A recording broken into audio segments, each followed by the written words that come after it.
நண்பர்கள் அனைவருக்கும் வணக்கம். சும்மா விடமாட்டோம் அப்படின்னு இந்தியா ருத்ர தாண்டவம் ஆடி இருக்காங்க. இது மட்டும் இல்லாம ஒருபோதும் இந்தியா அடிபணியாது, இதை மட்டும் மனசுல வச்சுக்கோங்க. இதுக்கு இந்தியா ஒருபோதும் அடிபணியாது அப்படின்னு அப்படியே ருத்ர தாண்டவம் ஆடி இருக்காங்க, விஸ்வரூபம் எடுத்திருக்காங்க அப்படின்னே சொல்லலாம். அது என்ன அப்படிங்கிறத நம்ம இந்த வீடியோல தெரிஞ்சுக்கலாம் நண்பர்களே. அதை தொடர்ந்தே பார்த்தீங்கன்னா திடீரென அந்தர்பல்ட்டி அடிச்சிருக்காங்க அமெரிக்கா.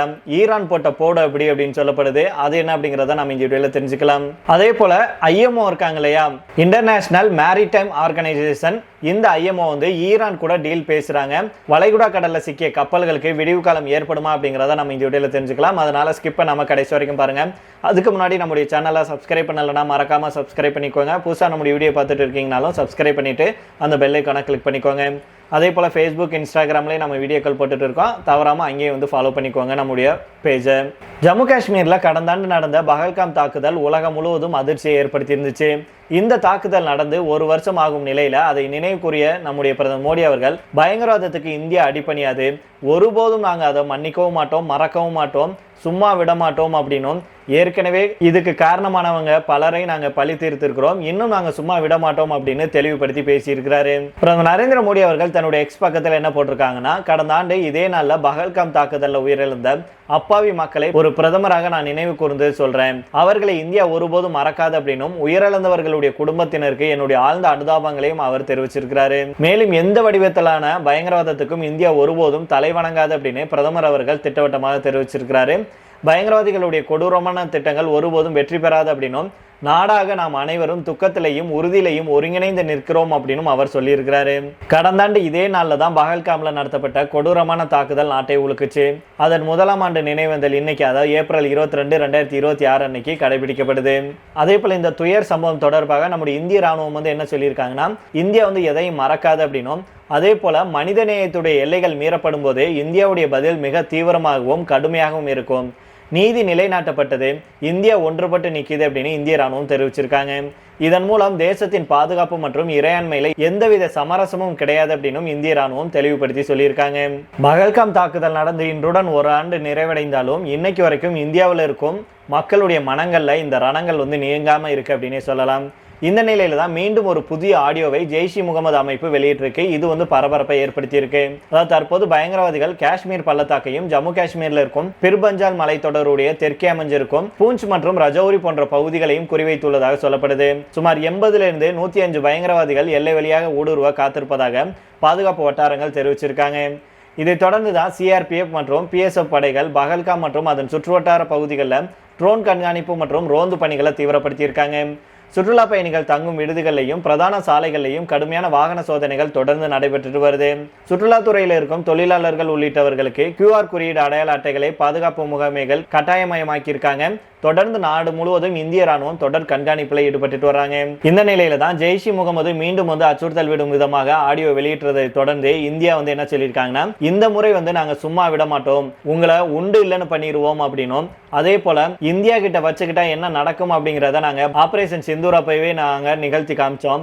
மீண்டும் நீங்க இந்தியா கிட்ட அடி வாங்கணும் அப்படின்னா தாராளமா வாங்க, உங்களை என்ன பண்றோம் பாரு அப்படின்னு ருத்ர தாண்டவம் ஆடி இருக்காங்க இந்தியா. இதைத் தொடர்ந்து அடுத்த செய்தியாக பார்த்தோம் அப்படின்னா, பாகிஸ்தான்ல இன்னைக்கு திட்டமிட்டு இருந்த அமெரிக்கா ஈரான் மத்தியிலான பேச்சுவார்த்தையில ஈரான் தரப்புல கலந்து கொள்ளப்படாது அப்படின்னு அறிவித்த நிலையில இந்த கூட்டம் ரத்து செய்யப்பட்டது. இதே வேளையில புதன்கிழமையுடன் அமெரிக்கா ஈரான் மீதான, அதாவது இன்றைய தினம் முதல் போர் நிறுத்தம் நிறைவு பெறும் நிலையில ட்ரம்ப் அவர்களுடைய அடுத்த கட்ட ஆக்ஷன் என்ன அப்படிங்கிற பத்தி தான் அனைவருடைய கேள்வியாக இருந்தது. அமெரிக்க அதிபர் டொனால்ட் ட்ரம்ப் அவர்கள் யாரும் எதிர்பார்க்காத வகையில ஈரானுடனான போர் நிறுத்தத்தை காலக்கெடுயின்றி நீட்டிக்க தீர்மானித்துள்ளதாக தெரிவிச்சிருக்காங்க. ஆனா இந்த முடிவுக்கு பின்னால் மிகப்பெரிய காரணம் இருப்பதாக தகவல்கள் வெளியாயிருக்கு. ஆமா நண்பர்களே, அமெரிக்காவிடம் ஆயுத இருப்பு பெரிய அளவுல குறைஞ்சிருக்கிறதுனால ஈரானுடன் போர் தொடர்ந்தால் அமெரிக்கா சிக்கல்ல மாட்டிக்கொள்ளும் நிலை ஏற்பட்டிருப்பதாக தகவல்கள் வெளியாயிருக்கு. ஈரானுடனான அமெரிக்காவுடைய 7 வார போர்ல அமெரிக்க ராணுவம் அதிக அளவிலான ஏவுகணைகளை பயன்படுத்தி இருக்கு. அமெரிக்கா வெனிசுலா போல் எளிதாக ஓரிரு வாரத்தில் ஈரானை இஸ்ரேல் துணையுடன் கைப்பற்றி விடலாம் அப்படின்னு திட்டமிட்டது. ஆனா ஈரான் தன்னுடைய ட்ரோன் தாக்குதல் மூலம் ஒட்டுமொத்த வளைகுடா நாடுகளையும் அலறவிட்டது.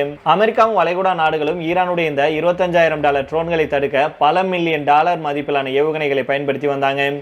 இதனால பொருளாதார ரீதியாகவும் பெரும் நெருக்கடியை சந்திக்கும் நிலை அமெரிக்காவுக்கு உருவாகி இருக்கு. அமெரிக்கா கடந்த 4-5 வருடங்களாக யுக்ரைன் நாட்டுக்கு தொடர்ந்து ஆயுதம் சப்ளை செய்து வருவதும் ஏவுகணை இருப்பு குறைய முக்கிய காரணமாக இருக்கு. இந்த மாதிரியான நிலையில தான் ஈரானுடன் போர் தொடர்ந்தால் அமெரிக்காவுடைய நிலை மோசமாகிவிடும் அப்படின்னு ஏற்கனவே செய்திகளை வெளியிட்டிருந்தாங்க. பென்டகனுடைய உயர் அதிகாரிகள் மற்றும் நிபுணர்களுடைய மதிப்பீட்டின்படி இந்த சரிவு அமெரிக்க ராணுவத்தின் பாதுகாப்பு நிலையை பாதிக்கும் அளவுக்கு இருக்கு அப்படின்னு கணிக்கப்பட்டிருக்கு. இதன் காரணமாக தான் ட்ரம்ப் அவர்கள் 2 வாரம் 4 வாரம் அப்படின்னு இல்லாம ஈரானுடனான போர் நிறுத்தத்தை கால வரையறையற்ற வகையில நீட்டிக்க இருப்பதாக அறிவிச்சிருக்கிறாரு. சர்வதேச யுத்திய ஆய்வு மையம் வெளியிட்டுள்ள அறிக்கையின்படி பார்த்தோம்னா கடந்த 7 வாரங்கள்ல அமெரிக்கா தன்னுடைய பிரிசிஷன் ஸ்ட்ரைக் மிசைலின் இருப்புல குறைந்தது 45% பயன்படுத்தி இருக்கு. தாடி ஏவுகணை இன்டர்செப்டர்கள்ல சுமார் 50%, பேட்ரியாட் ஏவுகணை கிட்டத்தட்ட 50% பயன்படுத்தப்பட்டிருக்கு. இந்த தகவல் பென்டகனுடைய மதிப்பீடுடன் ஒத்துப்போவதாக தகவல்களை சொல்லியிருக்காங்க. ஈரானுடன் தற்போதைய போர் நிறுத்தம் தொடர்ந்தாலும் அமெரிக்க ராணுவம் அடுத்த சில மாதங்களுக்கு ஈரானுக்கு எதிரான நடவடிக்கைகளை தொடரும் அளவுக்கு ஏவுகணைகள் இருப்பதாக நம்பப்படுது. ஆனா இந்த ஏவுகணை இருப்பு குறைந்தது சீனா போன்ற வலுவான நாடுகளுடன் ஒரே நேரத்தில் அல்லது அடுத்தடுத்த போர்களை நடத்தும் சூழல்ல உடனடி அபாயத்தை ஏற்படுத்தியிருக்கு அப்படின்னு வல்லுநர்கள் சொல்றாங்க. ஈரானுக்கு சீனா மற்றும் ரஷ்யா தொடர்ந்து உதவி செஞ்சுட்டு வருவதாக தகவல்கள் வந்தாலும் 2 நாடுகளும் மறுப்பு தெரிவிச்சுட்டு வர்றாங்க. இதே போல சமீபத்தில் அமெரிக்க கடற்படை ஹார்முஸ்ல சீனாவிலிருந்து வந்த கப்பலை கைப்பற்றினாங்க. இதுல ஏவுகணைகளை பயன்படுத்தப்படும் வெடிமருந்துகள் இருந்ததாக தகவல்கள் வெளியாச்சு. இதே போல சீன விமானங்கள் தொடர்ந்து ஈரான்ல தரையிறங்குவதாகவும் தகவல்கள் வெளியாயிருக்கு. அமெரிக்கா தன்னுடைய ஆயுத பற்றாக்குறையை சரி செய்ய பென்டகன் ஏற்கனவே நடவடிக்கை எடுத்திருக்கு. இந்த ஆண்டு தொடக்கத்துல ஏவுகணை உற்பத்தியை அதிகரிக்க ஒப்பந்தங்கள் கையெழுத்தாயிருக்கு. இருந்தாலும் உற்பத்தி திறனை அதிகரித்தாலும் புதிய ஏவுகணைகள் வந்து சேர 3-5 ஆண்டுகள் வரை ஆகும் அப்படின்னு சொல்றாங்க. போருக்கு முன்னாடி இருந்த அளவுக்கு ஏவுகணை கையிருப்பு திரும்பவும் பல ஆண்டுகள் ஆகும் அப்படின்னும் மதிப்பீடு செஞ்சிருக்காங்க. சமீபத்தில் அமெரிக்காவில் இருக்கும் கார் உற்பத்தி நிறுவனங்களான ஃபோர்டு மற்றும் GM நிறுவனங்களிடம் ஆயுத உற்பத்தி செய்ய பேச்சுவார்த்தை நடந்தது அப்படிங்கிற குறிப்பிடத்தக்கது. மேலும் ஈரான் தரப்பில் என்ன சொல்றாங்கன்னா அமெரிக்கா போர் நிறுத்தத்தை காலவரையறையற்ற வகையில நீட்டிக்க உள்ளதாக அறிவிச்சது எங்கள் மீது திடீர் தாக்குதல் நடத்த திட்டமிட எடுத்துக்கொள்ளும் கால அளவு அப்படின்னு விமர்சனம் செஞ்சிருக்காங்க. இந்த நிலையில தான் ட்ரம்ப் அவர்கள் நான் சொல்றது வரைக்கும் போர் நிறுத்தம் அமல்ல இருக்கும் அப்படின்னு திடீரென அந்தர்பல்ட்டி அடிச்சிருக்காங்க. இதே வேளையில சர்வதேச கடல் அமைப்பு IMO இருக்காங்களே அவங்க பெர்ஷியன் வளைகுடாவில் சிக்கியிருக்கும் நூற்றுக்கணக்கான கப்பல்களை மீட்பதற்கான ஒரு விரிவான திட்டத்தை தயாரித்து வர்றாங்க.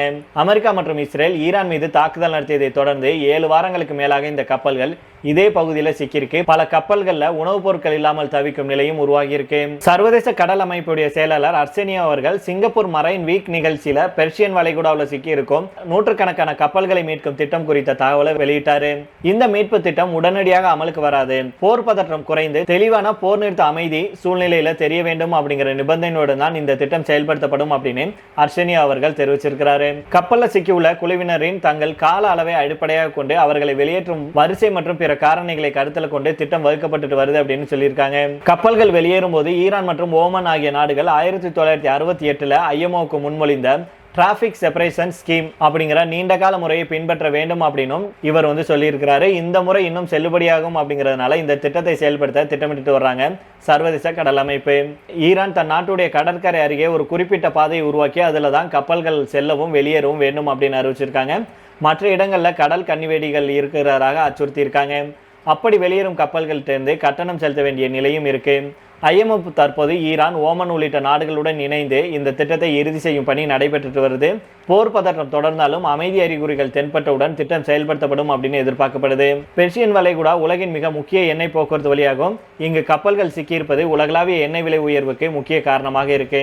சரி நண்பர்கள், இதோட நாம் இந்த வீடியோ முடித்துக் கொள்ளலாம். இதே பற்றி உங்களுடைய கருத்துக்களை கீழே உள்ள கமெண்ட் பாக்ஸில் சொல்லுங்க. மீண்டும் நாளை வேறொரு செய்திகளுடன் உங்களை சந்திக்கிறேன். நன்றி, வணக்கம்.